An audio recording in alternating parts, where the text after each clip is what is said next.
Bienvenue. Insultes, humiliations, menaces de mort. Les derniers jours du mois d'août passé auront été des plus cauchemardesques pour le porte-parole de la formation politique de l'opposition, le très en vue USL. En pleine crise politique, à l'issue encore incertaine, l'homme aura été vu sourire aux lèvres aux côtés d'un autre acteur politique, mais là, de la mouvance. Et ce fut lors d'une cérémonie de baptême. L'image qui, en d'autres temps, serait perçue comme une banalité, une célébration de la fraternité, a créé une once de révolte et de colère du citoyen lambda au cadre chevronné se retrouvant dans le combat de l'opposition en peine à comprendre la démarche. D'aucuns exigeront même sa démission. Pour nombre d'analystes, c'est l'arbre qui cache la forêt. Les réactions observées ça et là ne seraient que la résultante d'une déconfiture progressive de la société béninoise en mal du vivre ensemble. La tolérance et le vivre ensemble au Bénin, des valeurs à reconquérir. Mesdames, Messieurs, il s'agit là du thème en débat ce jour. Sans langue de bois, avec nos invités, nous essaierons d'aller au-delà de l'image renvoyée par cette situation dont on peine, en tout cas, nombre de Béninois à revenir. Sur ce plateau, déjà en notre compagnie, Lazare Moussa, observateur de la vie socio-politique. Il est le président de l'Association des jeunes juristes du Bénin. Une autre fierté. Lazare Moussa, bonjour. Bonjour, M. Joël. Merci de répondre à cette invitation. C'est moi qui vous remercie. En face de lui, un homme que l'Afrique continue de chérir. En termes de crise, il compte pour beaucoup. Et le Bénin vit sa crise depuis peu et peine à trouver la porte de sortie. Patrick Aman-Pognon, c'est son nom. Il est coach en politique de développement et gestion de crise. Il a essayé de dégager son calendrier ô combien chargé pour nous accompagner pour cet instant de débat. Patrick Aman-Pognon, bonjour. Bonjour. Et merci de répondre à cette invitation. Merci. Eh bien, les jours passent, mais ne se ressemblent pas. Il y en a qu'on oublie difficilement. En tout cas, depuis peu au Bénin, mesdames, messieurs, il n'y a plus, dit-on, de Béninois neutres, en tout cas, apolitiques. Il faut les chercher. Et difficilement, on en trouvera. Soit on est de la mouvance, soit on est de l'opposition. C'est un peu cela, la réalité. Et si l'on est résolument engagé à combattre ces clichés qui renvoient à un certain bicéphalisme de la société, ils ont désormais fort à faire, dit-on. La politique a pion sur rue, ne laissant plus aucune place à la vie privée. Être politique et prendre part aux réjouissances populaires, voire privées, il faudra désormais réfléchir pas deux fois. Patrick Aman-Pognon, ces images, vous les avez suivies et vous voyez un peu ce dont on parle. Comment le Bénin en est-il arrivé là? C'est la grosse question. Mais avant, quand vous avez suivi tout le tollé autour de ces événements, quelle a été votre réaction? Déjà de voir que lorsque nous étions en train de dire sur ce plateau que les hommes politiques béninois, toutes tendances confondues, sont dangereux, on pensait qu'on était en train de les insulter. Mais ils ont construit cette réalité-là. Ils ont construit cette façon dichotomique de voir les choses. Résultat, ils sont victimes de ça. Donc déjà, première chose, les hommes politiques eux-mêmes ont construit ça.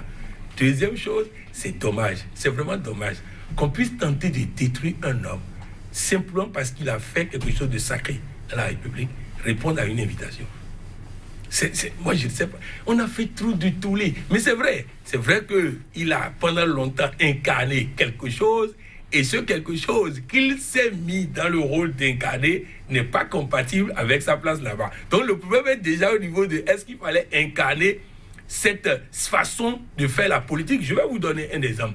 Est-ce que vous savez qui était le médecin personnel du président Akuiti jusqu'à sa mort? Le président Ahmad-Degbe. Pour nos téléspectateurs, oui. Allez-y. Et vous savez qui était l'ennemi juré politiquement du président Akuiti? Le président Ahmad-Degbe. Il laissait sa santé dans la main de celui qui a juré qu'il ne sera jamais président. Et chaque fois que ses collaborateurs, dont mon père, lui posaient la question, il dit ne mélangez pas les choses. Ne mélangez pas les choses. Il a prêté serment comme médecin et je le fais appel comme médecin. Ça n'a rien à voir avec ses intérêts politiques. Donc bref, je crois que nous devons encore une fois inviter nos hommes politiques à ne pas fonctionner sans modèle et à trouver dans notre histoire les modèles nécessaires pour projeter une façon de faire la politique au niveau de la population, afin que la population puisse les juger selon les bons repères et non les mauvais repères qu'eux-mêmes ils ont installés dans la société. Quand nous voyons tellement d'éléments avancés qui mériteraient qu'on s'y attarde bien. En évoluant dans le débat, on y reviendra. Je me retourne vers vous, Lazare Moussa. Vous avez suivi un peu ces images, le tollé que ça a engendré. Comment vous l'avez vécu? Alors, il faut dire que, au fond, moi, je n'ai pas été surpris. Je n'ai pas été surpris du comportement de ces militants de USL, de ces militants de l'opposition, qui, pour la plupart, n'ont pas pu accepter, voir un porte-parole, un de leurs porte-parole, aux côtés d'un leader de la mouvance, d'un leader de pouvoir de la rupture, pour une cérémonie que l'on pourrait dire aussi banale, baptême d'un enfant, mais qui a été célébré en pompe. Alors, il faut voir tous les éléments mis ensemble, en fait. Baptême, c'est un peu banal pour nous, baptiser un enfant. On n'y met pas souvent trop de cérémonial. Voilà, on y met le cérémonial qu'il faut. Et puis, on voit apparaître un acteur majeur de l'opposition aux côtés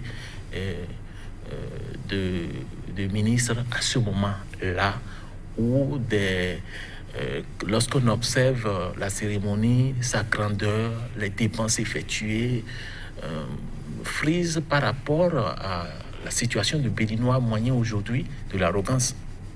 Si nous vivons l'austérité, nous vivons difficilement, chaque Béninois peine à manger, et l'on observe cette arrogance financière dans lequel on vient retrouver un acteur de l'opposition. En fait, c'est ce qui s'est passé dans la tête en fait, des Béninois. C'est beaucoup plus ça. Mais au-delà de ça, la réaction de ces gens, ça répond à la logique qui a commencé depuis un peu avant l'annonce des élections législatives. Ce qui s'est passé dans un premier temps dans la zone de Tchaourou, avec on a barré la voie et tout ça, et puis il y a eu un mort. Et puis la période des élections, il y a eu des morts. On n'a jamais connu ça. On n'a pas l'habitude au Bénin d'observer que la politique donne des résultats comme la mort, comme la prison, comme les îles. Ce n'est pas notre habitude. Et donc quand c'est venu comme ça, du coup, la perception des Béninois a changé, du coup, sur la politique. Ce n'est plus le jeu d'amusement, de fraternité que l'on... Non, la politique est devenue un jeu de pugilat. C'est devenu un jeu de cash, où il faut enterrer son ennemi avant de se rassurer d'être le puissant. Vous avez sorti un mot, justement, qui choque certains. Ayant vécu toute cette situation, la politique est devenue un jeu dangereux, où il faut enterrer son ennemi. Justement, c'est là la question. Les Béninois se sont, en tout cas il y a encore peu, considérés toujours comme des frères, que la politique peut parfois diviser sur un certain nombre de questions, mais qui, au-delà, n'amènent pas à de l'animosité. C'est-on vécu tout ceci comme si le Bénin glisse désormais sur un terrain plus dangereux qu'on ne l'aurait imaginé? Moi, je dirais que le Bénin ne glisse pas. On est déjà sur ce terrain-là. Vous dites? On est déjà sur ce terrain. Vous observez à Parakou, lors des élections, tout le monde sait, Badamassi a été chassé. C'est un frère de Parakou. C'est l'incarnation même de Parakou. Quand on prend Badamassi, c'est l'incarnation de la popularité de Parakou. Il a été chassé par ses propres frères. L'honorable Bagoudou, à Tchaourou, sa maison brûlée. Sa maison, je vous dis, brûlée. Ses véhicules brûlés par ses propres frères du Tchaourou. C'est là même qu'il faut observer la scission, la rupture de la fraternité au Bénin.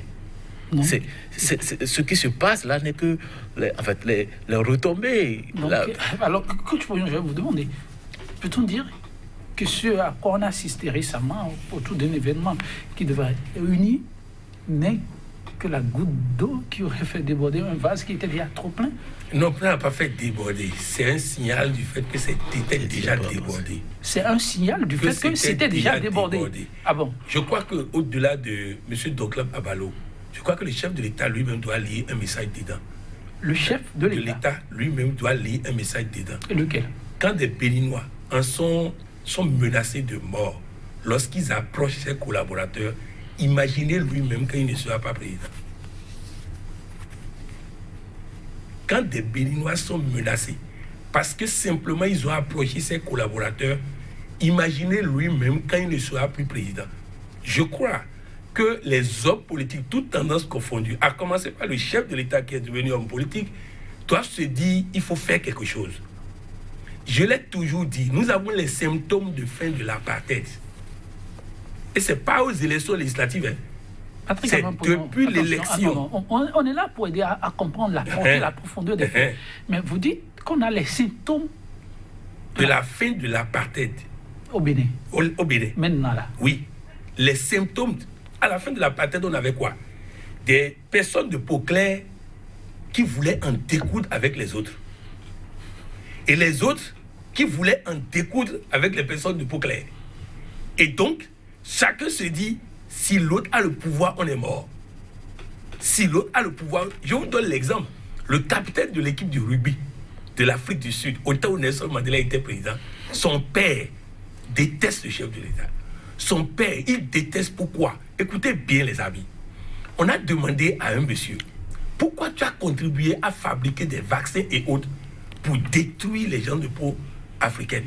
Parce que je n'aime pas l'expression noire, si on n'est pas noir. Alors, il répond, je ne voudrais pas que demain, lorsque mon enfant sera incapable de vivre en Afrique du Sud, qu'on dise que je n'ai rien fait pour empêcher les personnes de peau afro à prendre le pouvoir et à envahir le pays. Vous voyez qu'il a fait pour se protéger. Et c'est ça que Nelson a compris. Que les gens se protègent. Et donc à partir de cet instant, si vous continuez pas à nourrir dans cette reine-là, dans le but de se protéger, eux-mêmes vont commencer par nourrir dans la reine contre vous. Je vais vous donner un exemple. Nelson Mandela va au restaurant avec ses gardes-corps, ce qui est formidable. Hein? Un chef de l'État va au restaurant avec ses gardes-corps. Je souhaite qu'on voit ça souvent. Alors, il est en train de manger avec eux. Quand il voit un monsieur sur la table voisine, et il demande à ses gardes-corps d'aller le chercher. Le monsieur est à côté de lui en train de trembler. Pour les gardes-corps, ce monsieur est malade. Donc, il ne peut pas rester à côté du président. Et le président insiste pour qu'on le laisse là. Il finit de manger, il part. Et les gens disent, mais président, il va vous contaminer. Il dit, il n'était pas malade. Mais ça me tremblait, il dit oui parce qu'il avait peur. Quand il était en prison, c'est lui le gardien de prison. Et quand il demandait de l'eau, il urinait sur ma tête. Suivez bien les amis. Il urinait sur celui qui est devenu président aujourd'hui. Maintenant, qu'est-ce que Nelson a fait?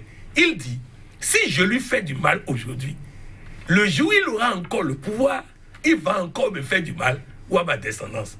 Alors je vais mettre fin à ceci aujourd'hui, en lui faisant du bien aujourd'hui. C'est pour se protéger lui qu'il a fait ça. C'est pour ça que j'ai dit, si les hommes politiques béninois ne comprennent pas que tout ce qu'ils font pour apaiser l'autre, pour rassurer l'autre, c'est pour se protéger soi-même, nous allons continuer par nourrir dans ça. Si déjà 2 personnes qui sont des collaborateurs, simplement des collaborateurs, ensemble créent ça, imaginez, les leaders même, c'est comme, non, je crois que ce qui s'est passé là, au-delà d'un message à un homme qu'on a voulu détruire, pas négatif, pas dans l'intention de détruire, mais il incarnait quelque chose que eux, ils ne peuvent pas comprendre là-bas. Bref, c'est au-delà de M. Douglas Babalo, je crois que c'est le chef de l'État et tous les hommes politiques qui doivent prendre l'ampleur de la situation. Vous voyez par exemple les leaders politiques de la mouvance, ils vont sur les antennes pour plaire au chef de l'État, on dit des choses.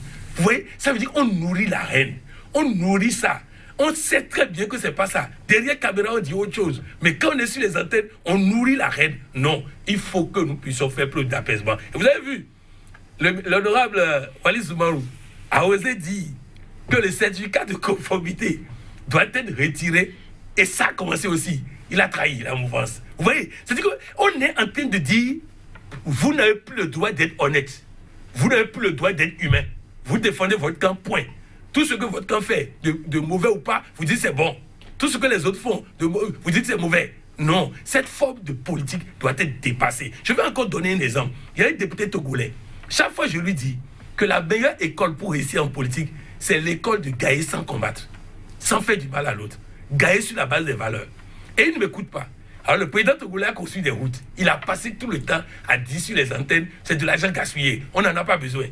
Il va en campagne, il n'a pas pu se faire réélire parce que la population a dit, on nous a construit des routes et tu as dit que c'est mauvais. On va te sanctionner. Il n'a pas eu son deuxième mandat. Oui, je rêve d'un peuple béninois sanctionnant tous les politiciens qui ont travaillé à cultiver la haine.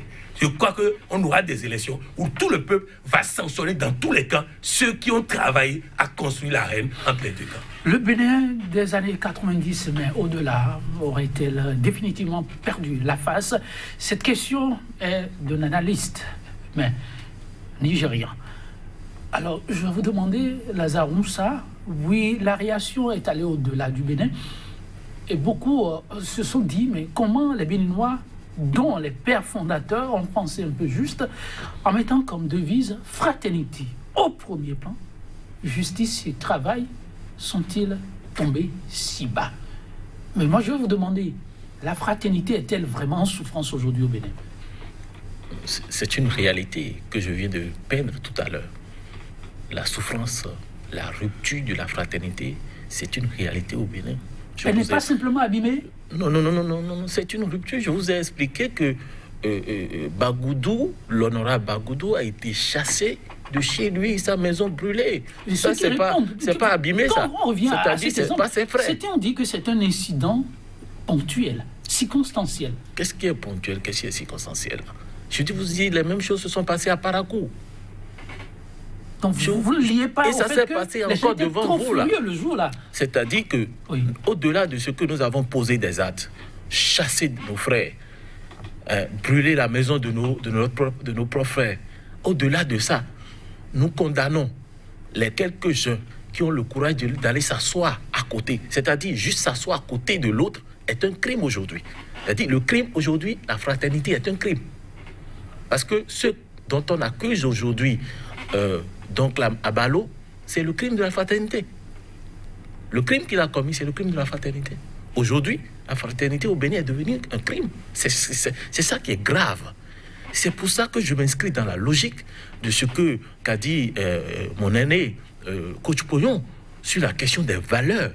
En fait, on a abîmé tout ce qui est valeur.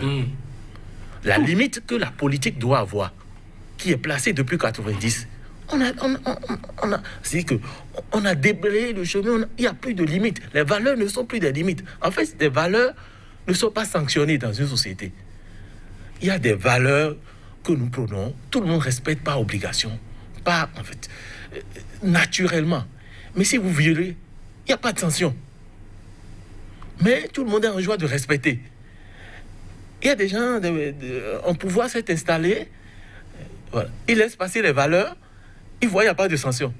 Il va encore, il continue, il remet en cause toutes les valeurs. Parce qu'il n'y a pas de sanction quand vous violez les valeurs.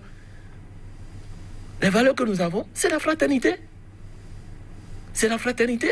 La fraternité ne permet pas d'exclure notre frère d'une élection. La fraternité, non, c'est pas ça la fraternité. Ah non, c'est pas ça la fraternité du Béninois. La fraternité du Béninois, on va s'insulter, on dit tout, on raconte des histoires, mais à l'élection, lors des campagnes, on va se battre avec tous les moyens. On s'insulte, on te dit tout dans la campagne. Le lendemain, on a proclamé les résultats. Pierre a gagné, Paul a échoué. Paul et Pierre sont ensemble, ils sont en train de manger le lendemain. C'est ça le Bénin. Mais empêcher Pierre d'aller aux élections, ça c'est pas la fraternité du Béninois. C'est la rupture là. C'est ce niveau qu'on s'observe la rupture. Mettre Pierre en prison parce qu'il ne pense pas la même chose que vous, c'est la rupture de la fraternité. Obliger l'autre à être à l'extérieur parce qu'il ne pense pas la même chose que vous, c'est la rupture de la fraternité. La fraternité, la rupture de la fraternité a commencé là. Il faut identifier le mal là où c'est. Et malheureusement, ce que je condamne aussi, puisque je condamne l'exclusion, je condamne le fait de mettre les gens en asile, je condamne le fait de mettre les gens en prison pour les opinions, le fait que chacun de nous qui pensons que le gouvernement ne gère pas exactement, ne fait pas bien les choses, sont menacés, avons peur, je condamne cela. Mais en même temps, je dois condamner la rupture de la fraternité que nous devons accepter. Nous n'allons pas accepter la rupture. nous ne devons pas accepter. C'est pour ça que je m'inscris dans la logique du coach Pognon pour dire, si nous acceptons la rupture de la fraternité, ça veut dire que nous avons détruit à jamais la nation. Je répondais à un internaute sur Facebook qu'aujourd'hui, prôner la fraternité, c'est anticiper, c'est prévoir, empêcher les exclusions de demain. En fait, lutter pour la fraternité aujourd'hui, c'est empêcher les exclusions de demain. Donc nous n'avons pas dit il faut prendre fait et cause pour l'opposition. Il faut dire non à cette opposition qui veut encourager la rupture de la fraternité. Il faut lui dire non. C'est le Bénin. Opposition, mouvance, c'est pas le Bénin là, c'est une nation. Nous avons pris l'engagement à la conférence. Nous avons pris l'engagement depuis 1960 d'être ensemble, de vivre ensemble. D'apprendre à intégrer nos différentes cultures, ethnies, tout. Et nous faisons l'exercice depuis plus de 50 ans. Et en 90, nous avons pris d'options spéciales pour dire nous sommes en démocratie, la liberté, nous sommes ensemble. Plus jamais le régionalisme, plus jamais l'ethnocentrisme. Nous avons dit tout ça. C'est le Bénin. Nous n'avons pas choisi d'être ici, nous sommes tous ici. Donc nous sommes ensemble. S'il y a un frère qui décide de diviser les frères, personne ne va décider d'accepter être divisé. Nous n'allons pas accepter être divisé. Nous n'allons pas cultiver la division. Nous allons toujours appeler à la fraternité. Nous allons féliciter ce acteur de l'opposition qui a eu le courage d'aller à une activité de pouvoir, de quelqu'un du pouvoir, quoi que le pouvoir fasse. Nous le félicitons et nous l'encourageons dans ce sens. Il n'a pas à s'excuser. Il n'a pas d'excuse à présenter à qui que ce soit. Il n'a pas d'excuse à présenter à qui que ce soit. Il est un Béninois. Il est allé à une activité d'un Béninois. Il a le droit d'y aller. Il a le devoir de répondre à une invitation. Il l'a fait. On le félicite pour ça. Et il faut l'encourager. Tout le monde doit l'encourager. Et dénoncer cette manière de penser qui pense qu'il faut dire publiquement qu'on ne doit pas s'asseoir à côté de son frère. C'est pas normal. Oui, la fraternité, Patrick Pognon, un mot qui, pour les Béninois, est comme aller se coucher, mais qui, depuis peu, semble avoir d'autres connotations. Votre vis-à-vis dit que la fraternité, elle est morte il y a bien longtemps, que ce n'est que maintenant que les Béninois s'en aperçoivent. Non, au fait, je suis d'accord avec lui, mais je vais l'aider à bien situer ça. Au fait, oui. La fraternité entre les Béninois n'a aucun problème. La fraternité entre les Béninois n'a aucun problème. Ok. Où est le problème? Moi, j'avais un chauffeur de Ouida, je suis de Ouida, de Djebadji. J'ai un chauffeur de Ouida, on ne s'entendait pas. Je l'ai envoyé conduire ma femme. J'ai pris un chauffeur de Natitengo, on s'entend. Donc, la fraternité entre les Béninois ne pose pas problème. Il y a une rupture de fraternité entre l'élite politique et les Béninois. Les Béninois s'en sont arrivés à ne plus accepter le degré de mensonge, le degré de fausseté, le degré de malhonnêteté de la classe politique. Et donc, les actes sont associés très tôt à une nouvelle trahison. Donc, dans la tête du Béninois, est-ce que lui aussi n'est pas en train de trahir comme les autres? Donc, c'est de ça qu'il s'agit. Et en tant que stratège, nous travaillons à éviter de tomber aussi dans ce piège.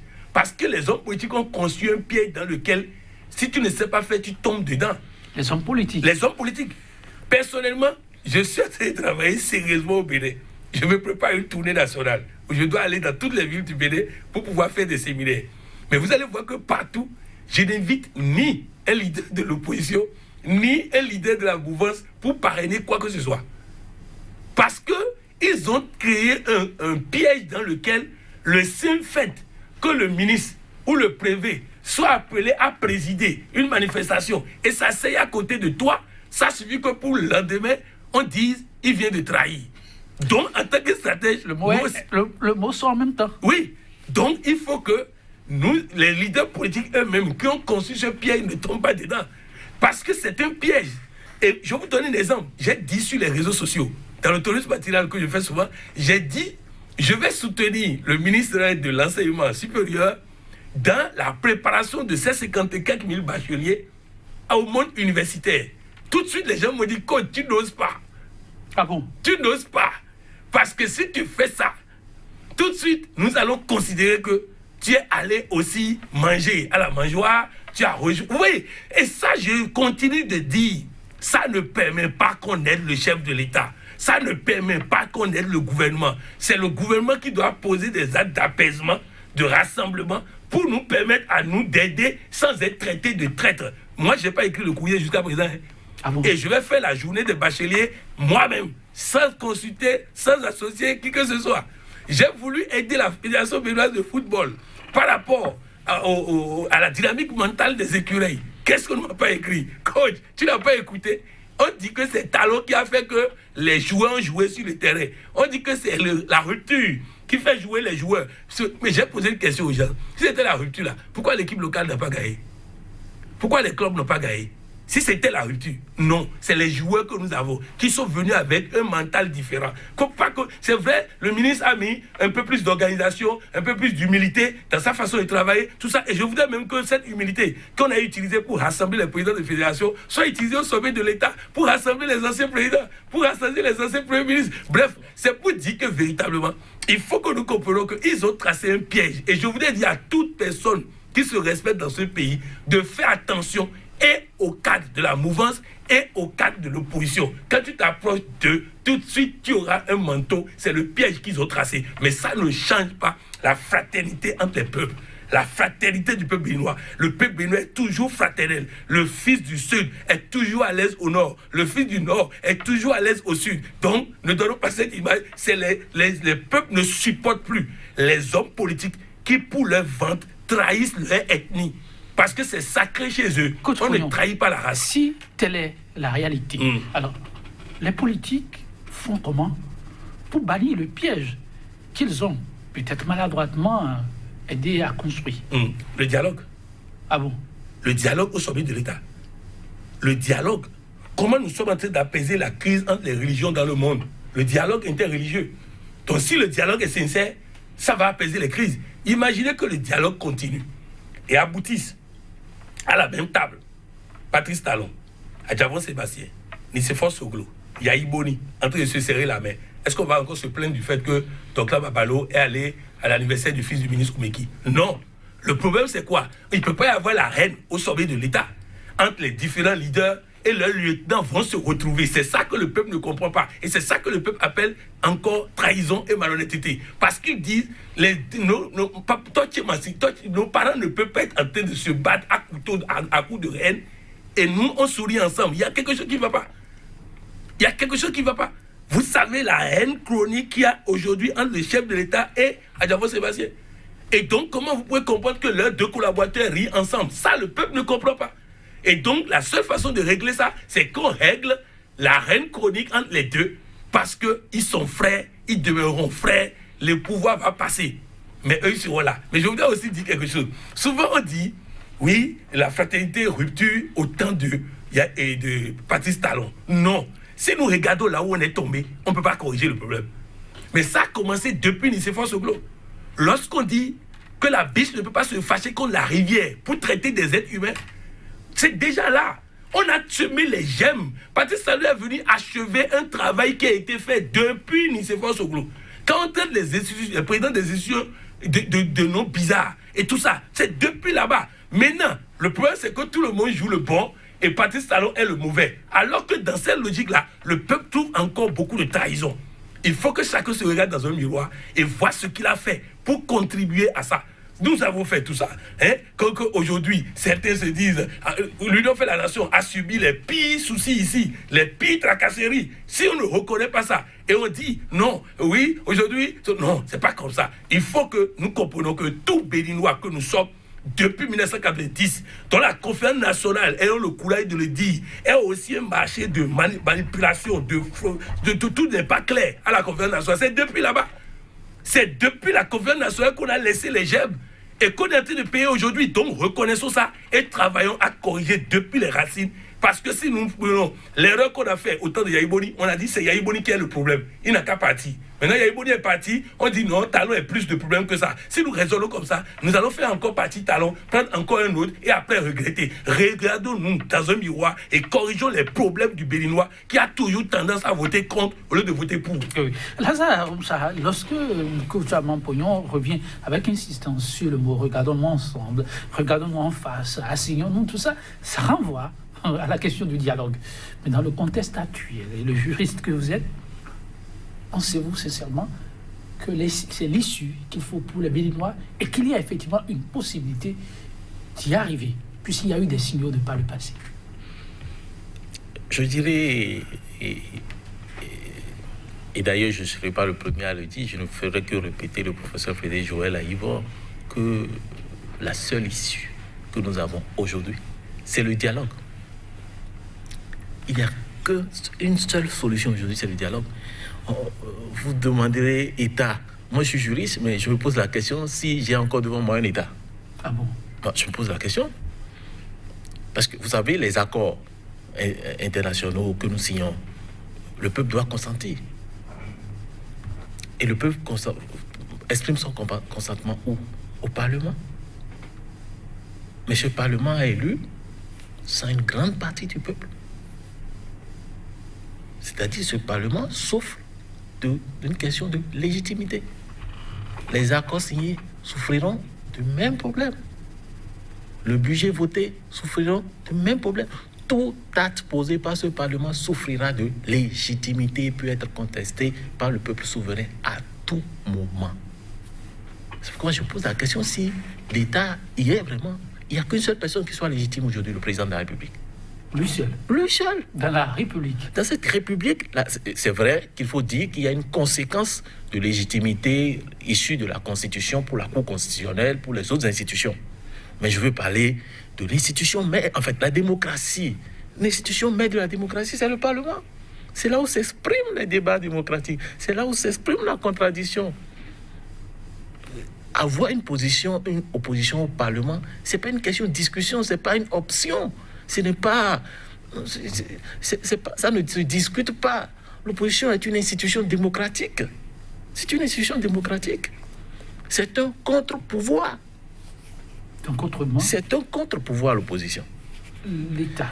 Et inséré au sein du Parlement, oui, on l'appelle opposition parlementaire. Et vous savez, je veux vous rappeler, en France, l'opposition parlementaire a droit d'office à la commission des finances.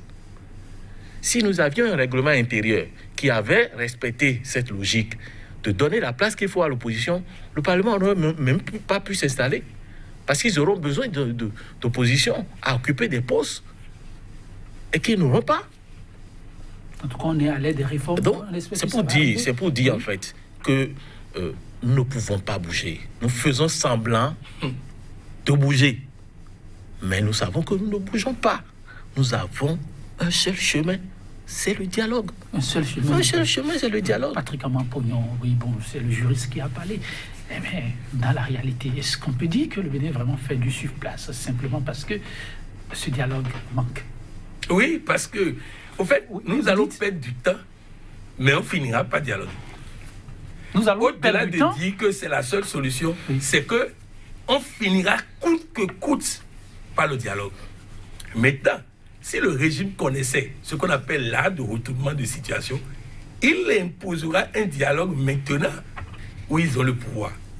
Parce que s'ils attendent que ça pourrisse et qu'ils n'ont pas le pouvoir, le dialogue ne va plus se passer en leur faveur. Ça va être un dialogue sous juridiction internationale et dans ces conditions, on ne sait pas qui va gagner. Donc c'est pour dire qu'un dialogue est obligatoire. Tout conflit ne se règle définitivement qu'à travers un dialogue. Même si vous gagnez militairement, l'autre va se préparer à vous avoir. Si vous gagnez juridiquement, il y aura des recours. Et les recours aujourd'hui, là, ce n'est plus seulement sur le plan national. Il y en a plein sur le plan international. Donc, aujourd'hui, est-ce que vous savez qu'il suffit que certains n'aient plus le passeport diplomatique et l'immunité diplomatique, ils ne peuvent plus circuler en France. À cause simplement du procès et du procès Kwame Couché. Parce que les avocats de Kwame Couché ont déposé des plaintes telles que toutes les personnes impliquées, s'ils n'ont plus l'immunité diplomatique, ils ne peuvent pas circuler en Europe. Vous voyez, ça dit, chaque jour qui passe sera une complication de la vie des hommes politiques, toutes tendances confondues. Chaque jour qui passe. Donc, on peut économiser ça. Je vais vous donner un exemple. Vous savez, en France, lorsqu'on dit qu'un ministre a détourné ou quoi, là, même si c'est faux, là, le ministre a intérêt, et les stratégies là-bas ne savent pas leur dire ça, a intérêt à encourager le journaliste à poursuivre ces investigations. Parce que vous allez voir que chaque fois que le journaliste est pris comme quelqu'un de mauvais et tout ça, c'est là maintenant, il se donne les moyens de sortir encore des choses. Autrement dit, chaque jour que nous allons faire, la situation va pourrir. Et nous pensons que là, vous avez vu la réaction là, ça veut dire que le peuple est à l'affût de la première occasion pour réagir. Et ça, il ne faut pas lui donner cette occasion-là. Le peuple est à l'affût. À l'affût de la première occasion pour réagir. Je vais vous donner un exemple rapidement d'actualité. Vous voyez au Burkina, on vient de faire un procès. On a condamné des gens à 20 ans et à 10 ans. Oui. Et j'ai écouté les avocats. J'ai discuté avec des juristes de haut niveau dans le monde entier. Ils m'ont dit, c'est un procès ridicule. Parce qu'on dit, ils ont fait coup d'État. Est-ce qu'il y avait État? Quelqu'un a pris le pouvoir dans la rue, a organisé son pillage, son vol et tout ça. Et vous dites que le fait de tenter de lui prendre le pouvoir est un coup d'État. Or lui-même, il est exilé aujourd'hui. Il fuit la justice de son pays. Ça veut dire que celui qu'on dit État a pris le pouvoir dans la rue, a organisé son désordre. Aujourd'hui, il n'y a même pas encore de poursuite contre lui avant qu'il ne fuit.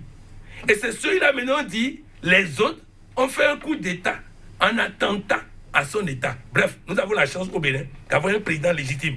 Personne ne remet en cause la légitimité du président. Et c'est ça qui fait que la communauté internationale est bloquée. Parce que est-ce qu'il faut fatiguer un chef d'État pour une élection mal organisée alors qu'il est élu démocratiquement? Et actuellement, certains cadres de la mouvance pensent que comme la communauté internationale n'a rien dit pour les législatives, ils peuvent faire la même chose au présidentiel et on ne dira rien.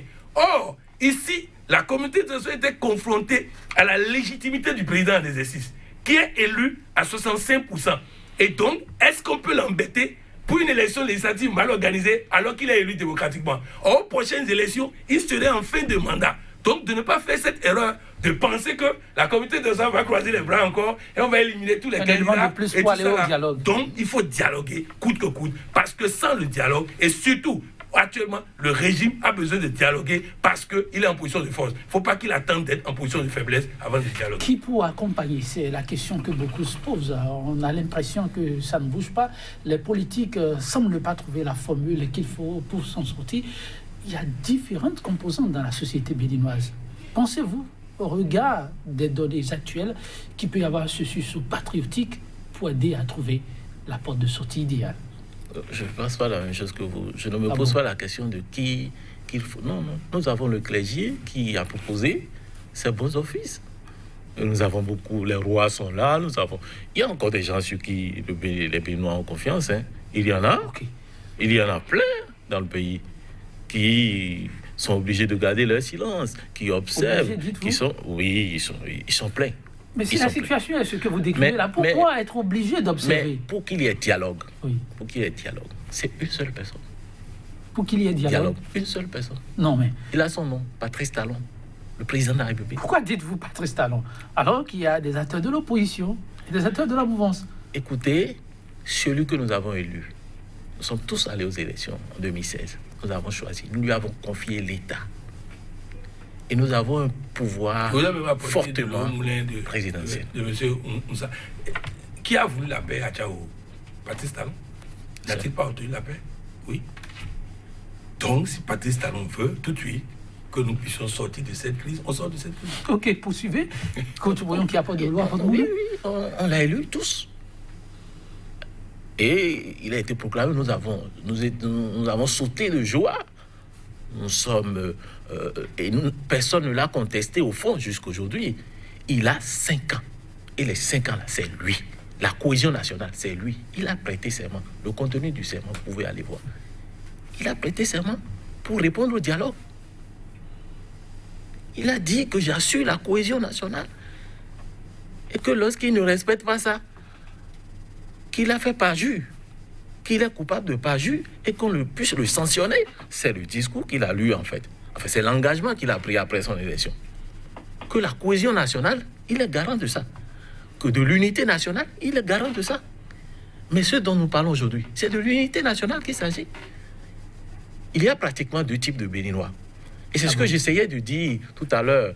Et ce que je posais ne c'est pas un problème d'ethnie, ni de... Non, c'est pour ça que je suis bien d'accord avec le coach Pognon quand il dit on n'a pas un problème d'ethnie, on n'a pas un problème régional. Non. Puisqu'on vous a dit qu'à Tchaourou, celui qui a été chassé, c'est un Nago. Il a été chassé par des Nagos. On vous a dit qu'à Parakou, ce sont des Parakou qui ont chassé des Parakou. Ce dont nous parlons, ce n'est pas conflit d'ethnie, non. C'est à l'intérieur du Bénin lui-même, uni là. C'est dans ça qu'il y a la division. La division qui s'offre, c'est quoi? Il y a ceux qui pensent que ça va mal. Ceux-là, ils ont droit à la peur. Ils ont droit à être menacés. Leur emploi menacé. Ils sont en prison. Ils sont en exil. Ceux qui pensent que ça ne va pas. Mais ceux qui pensent que tout va bien, eux, ils font les baptêmes dorés. Ils font... tout est à eux. Les boîtes de nuit, en fait. La vie, l'Internet, la parole, les radios, les télévisions, les syndicats. Tout, c'est pour eux. Ceux qui pensent que tout va bien. C'est le Bénin en deux que je viens de vous décrire. Le Bénin en deux, je vous l'ai décrit. Et c'est ça le problème. Et c'est lui, le président de la République, qui est au milieu de ces deux Bénins-là. Dès qu'il dit collez-vous, le Bénin est collé. C'est terminé. C'est si simple à décrire là, votre schéma, Patrick Aman-Poyon. Vous partagez ce non, schéma-là? c'est aussi simple que ça. Le Bénin. Non, le problème, c'est quoi? Vous savez, pendant longtemps, nous avons dit sur les plateaux de Sika TV dans l'émission Angle de Vue que le président Gbagbo doit présenter des excuses aux 3000 morts. Mais pendant des années, on n'a pas trouvé les bons mots. Jusqu'au moment où on a trouvé les bons mots, et une semaine après, le président Gbagbo a présenté des excuses. Je ne me décourage pas. Je finirai par convaincre le président béninois, mon président, qu'il a intérêt, lui, plus que l'opposition, à dialoguer. Je finirai par trouver les mots qu'il faut pour que le président comprenne que, c'est-à-dire ce qu'on dit, c'est pour son bien. Je l'ai dit sur ce plateau, je rêve de Patrice Talon après le nombre d'années que le peuple lui a donné pour diriger, se retrouver libre de circuler au Bénin, de bouffer son argent sans aucune perturbation. Je rêve de ça. Et cela, c'est lui-même qui a la solution à ça. Il peut faire comme Nelson Mandela et faire en sorte qu'après son mandat, il soit célébré de tous les camps. Oui, il peut le faire. Je crois qu'il y a une phrase prophétique de Patrice Talon qui dit « À la fin de mon mandat, je serai porté en triomphe ». C'est toujours possible. C'est toujours possible. Le peuple béninois attend 2 ou 3 choses. Un pardon sincère du président de la République. Et deuxièmement, des actes d'apaisement. Si le président fait ça, il sera porté en triomphe. Je dis, le président Patrice Talon a la facilité d'avoir un deuxième mandat. S'il écoute ce qu'on est en train de dire, le peuple béninois n'est pas un peuple rancunier. S'il y a des excuses sincères et des actes d'apaisement dans tous les sens, le président Patrice Talon peut avoir... Rappelez-vous que Mathieu Kérékou ici, on l'a chassé avec des pierres. Un an après, bon, je ne dirais pas sur un plateau qu'il y a eu fraude, mais il y a eu coupure de courant avant qu'il ne parte. Donc c'est pour dire, un an après qu'on est chassé par la rue, donc le peuple béninois attend seulement du président de la République une prise de conscience des erreurs, une excuse et des actes d'apaisement. Je vous dis, j'étais dans la rue la dernière fois et les gens étaient en train de se disputer. Ils ont failli se battre parce que les gens disent, ils ne comprennent pas qu'après qu'on ait cassé leur maison, leur boutique, leur business, et que jusqu'à présent, aucune excuse, aucun dédommagement, qu'on dise que quelqu'un vient dire qu'il faut comprendre le chef d'État. Oui, c'est-à-dire, ces collaborateurs même ont du mal à porter un message, parce que le derrière là n'est pas balayé. Il faut que le passé soit passé, que le président regarde ça en face, et qu'il ait les quelques mois qui lui restent là, pour montrer aux Béninois qu'il peut faire autrement. Réforme, tout le monde veut réforme. Tout le monde veut réforme. Tout le monde veut réforme. Mais il faut faire des réformes. C'est-à-dire, on ne peut pas raser la tête de quelqu'un en son absence. C'est sûr. Vous voulez faire réforme pour des gens, ils disent on n'est pas d'accord et on dit je m'en fous, je fais ce que je veux. Non, c'est pas ça réforme. Réforme, c'est une réforme participative. Et le peuple béninois est très intelligent pour savoir ce qui est bon. Ah oui, Lazare Oussa, l'urgence est là, dites-vous toutes deux sur ce plateau. Mais là, on commence par quel bout en urgence? On a des patriotes, des compatriotes qui sont à l'extérieur. Il faut qu'ils nous rejoignent. On a nos jeunes, nos frères, nos amis, je ne veux pas citer de noms, qui sont en prison. Nous voulons les voir chez eux. Il faut qu'ils soient libres. Ceux qui ont pensé que ce qui se passe n'est pas bon, l'ont exprimé, l'ont crié, l'ont utilisé leurs moyens pour s'exprimer. Qu'on les libère. Qu'on libère les prisonniers. Qu'on laisse revenir les exilés. Et qu'on ouvre. Là, on peut s'asseoir pour discuter. On va tous parler. Si vous devez conclure sur cette émission, la tolérance et le vivre ensemble au Bénin, une des valeurs à reconquérir.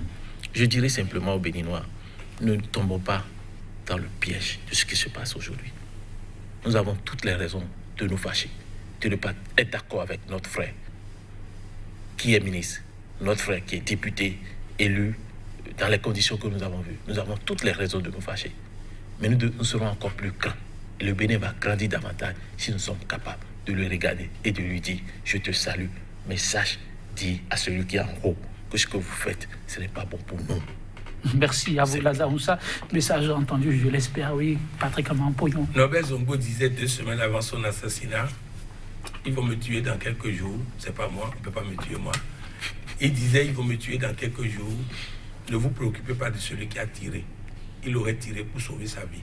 Préoccupez-vous de celui qui lui a donné l'ordre de tirer.